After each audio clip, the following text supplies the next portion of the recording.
Hi guys, D-Day has arrived for many of these tropicals, which means that they're gonna be saved at the last minute from the cold, wintry weather that's just around the corner.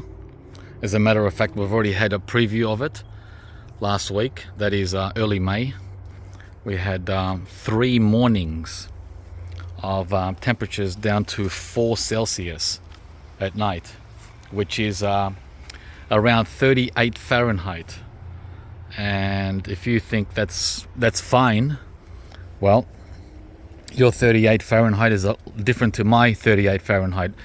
Let's have a close look at what 38 Fahrenheit or 4 Celsius does to certain tropicals. There's one right in front of me, this one here. See that?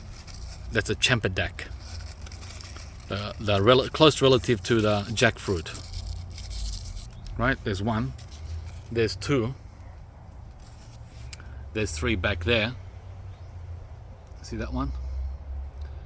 And 1 on its way there, 4. And there's a couple of more down there. I've got around 40-ish, and they're not looking good. So these should have been moved into the greenhouse just before that cold bite came in early May. I was away during that period. I thought I would take a risk and gamble these plants. And mind you, these are all from seed. I didn't purchase any of these. These are all seeds that I germinated from a fruit I bought last summer. So whether they survive or don't, it hasn't cost me anything except soil and time. But that doesn't mean we want them dead, right? So they're going to go in the greenhouse today, as will most of those too down there. Let me show you another victim of 38 Fahrenheit or 4 Celsius. It's right in here in all this protected area. You would think with all this going on here, especially above, right? Look at that, for protection. It's almost like being inside the house, except for one thing.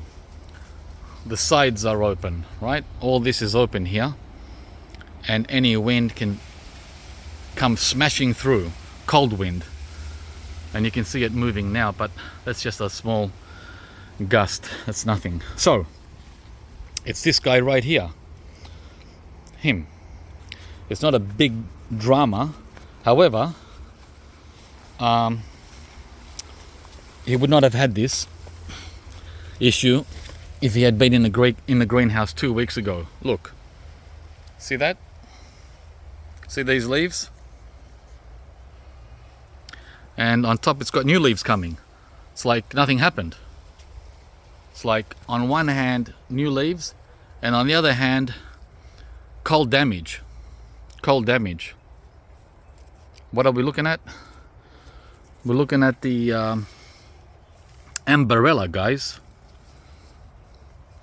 June plum. Someone corrected me the other day, not a hog plum. The Amberella is a June plum. Spondius dulcis. Hang on, let me get the focus working. There, okay. So I'm not 100% sure, but there's a little confusion between the June plum and hog plum. In any case, that's not what we're highlighting today. Today we're highlighting this damage from only 3 mornings, 3 or 4 mornings of cold. Everyone else next door is fine. The yellow jaboticaba, fine. The black sapote, fine. The avocado, fine. And the white sapote, fine. And who's this guy here? These are all new trees I got over the last 6 months. So again, I can't memorize every child. That's the monkey jack or lacucha. he's mostly okay as well. There's a little bit of damage to his leaf here. Hang on. There, black spots. Don't know what that is, but it's got a new terminal bud. Hang on, coming. Growth, I should say. Terminal growth. And that's a good sign. And mind you, these guys get morning sun. It's currently 10 o'clock in the morning, so they get early morning sun, all these little sooks. And of course, all the protection I showed you before from the ice cream bean. So this is ideal where they are. I don't know why the Amberella got cooked. Huh? Strange. Let me show you the other Amberella I have. I've got two of them. Same size, same day of purchase.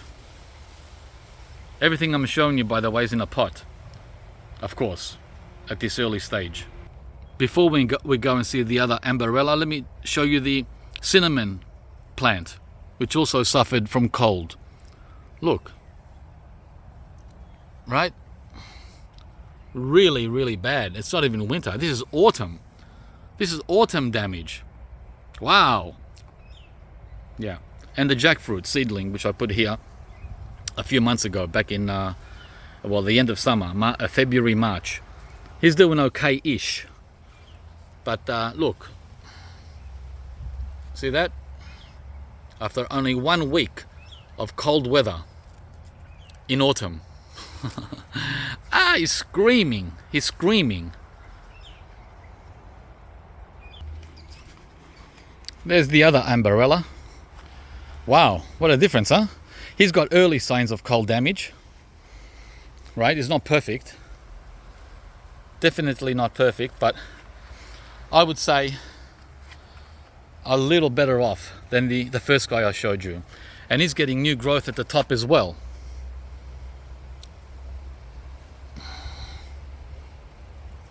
Yeah.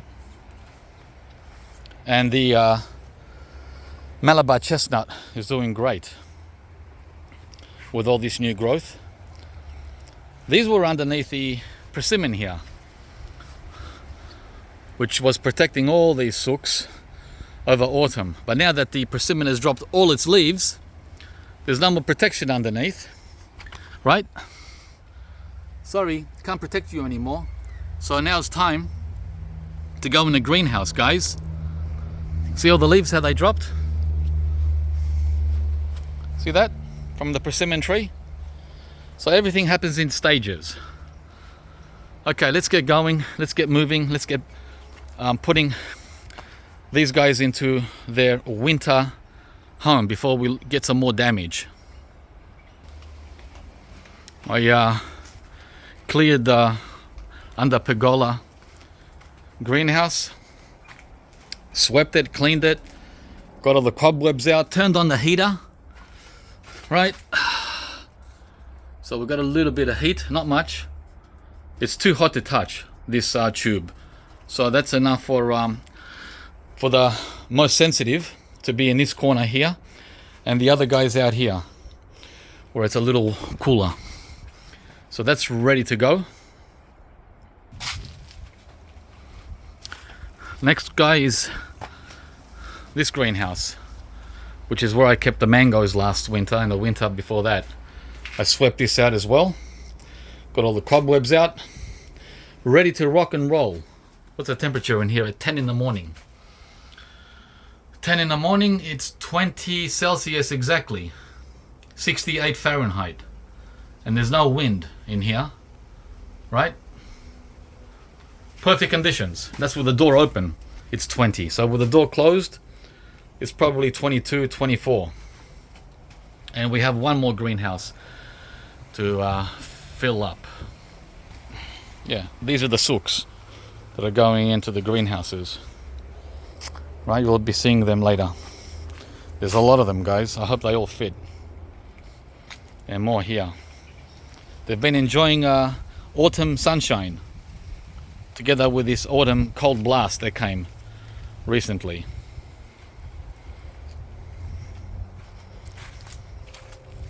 Right?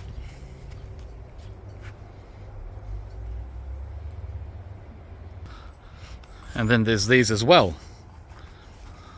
Yeah, the Panama berries. Look how tall they got. Huh? And Barbados cherries and papayas and guavas. They're saying, come on, dude. What's going on? Why haven't we received our cold protection yet? Look at the slight frost here on the taro leaves from last night's 7 Celsius. 7 is not too bad, but when it accumulates after a week or two, 7 starts to bite. 1 or 2 mornings is fine, but 10 and 12 mornings of 7 Celsius, and you can see what it does to the most sensitive tropicals like Panama berry. Well, the leaves turn yellow mainly, right? There, see that? That's the first sign. And then the leaves go black, like that, like you saw on the umbrella.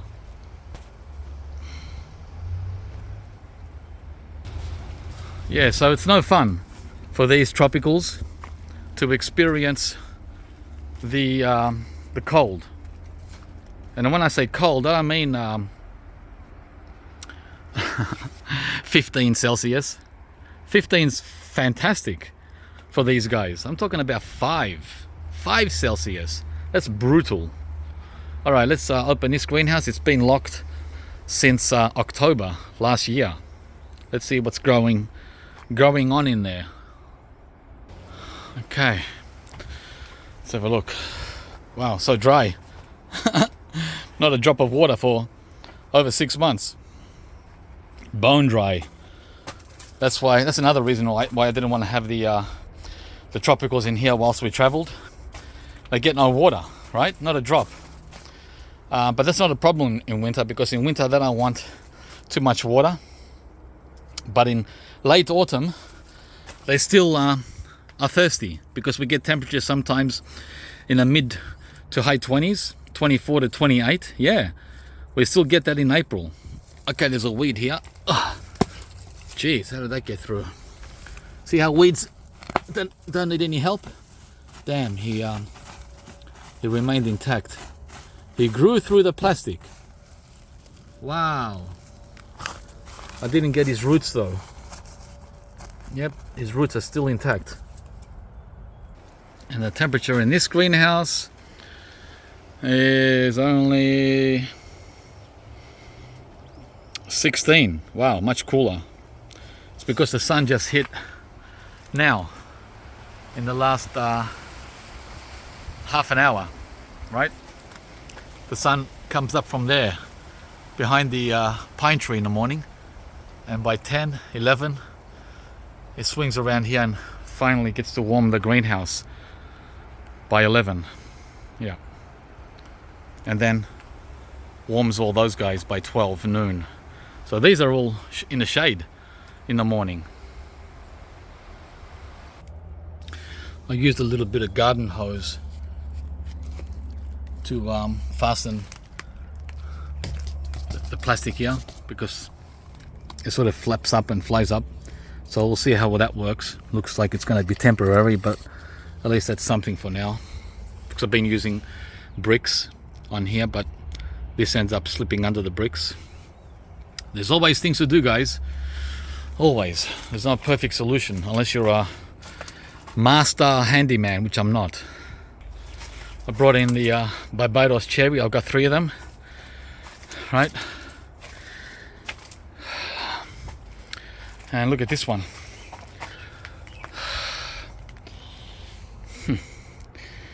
It's ready for being potted up. Now, you're not meant to pot up the tropicals at the end of autumn. In Australia, that is April and May. March is the last month for up potting. So I'm gonna have to leave this just dangling here for the next 5 months, until at least September, which I don't like to do, but there's no other choice, guys. Yeah, this is a big acerola. Okay, I got the Panama berry in, and the 2 acerolas. There's another Panama berry coming, same size, and one more Barbados cherry coming. So the problem here, guys, is it's touching there, and this one is touching there too, right? I got problem, so I'm gonna have to cut these. Too bad the climate couldn't accommodate the Panama berry, but it is what it is, guys. It is what it is. So chop right there and chop right there. Oh, there's a flower bud coming at the top up there. See that one there? The little flower bud. We're gonna have to cut it off. Yeah, these were flowering right until the end of April. It's a bad cut. I'm not left-handed. I'm right-handed. Let's drop the phone. Okay. All is well now. Right, and I might do a little bit on the Barbados cherry as well. Okay, this second Panama berry was even taller than the first one, so at least 2.5 meters. So I'm gonna have to trim that as well. Gosh, golly gosh, we're running out of room fast, and we're only up to 4 plants. We've got 14 more to go, at least. I just brought in 2 papayas and a third acerola, and we're full. Oh my gosh, there's room in the middle to put small plants, but wow, this is literally at the end, guys. Right at the end, look. Oh man. So this is a reminder for any of you looking to buy a greenhouse. Make sure a minimum of 3 meters by 3 meters. This is only 2 meters by 2 meters. So yeah, a meter more on each side would have really made a big difference, but I didn't have the room unless I forwent, whatever the word is, on these tropicals, and then had it out here, losing this anyway. So, and over here we have the fence, right?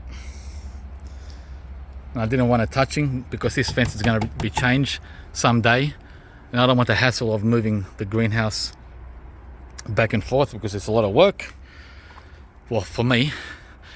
So let's see what we can fit in between all this. Gee. All right, let's go. So I've got a couple of I've got a sapodilla in there and the lucuma, right, filling the spaces. Next I'm gonna go and get the mamey sapote. Okay, I'm not sure if the lucuma was okay to leave out. It's meant to have the same cold tolerance as the green sapote here, but I'm not sure. Oh wow, look at the peanut butter. If it got funky again. I don't know if that's from the cold. Wow, this is very temperamental, this peanut butter fruit tree. One day it's perky, the next day it's crying. Well overdue for the greenhouse. Anyway,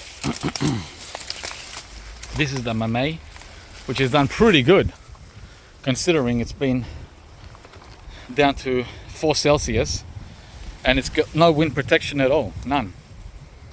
But look what's going on in the pot here. A whole bunch of tomato seedlings. Anyone want any tomato seedlings for winter? Nah, thought not. Some people try it. If you've got a heated greenhouse, you can get tomatoes in winter. But unfortunately, I don't have the room, guys. So I'm gonna have to look at this, a nice healthy bunch of tomato seedlings.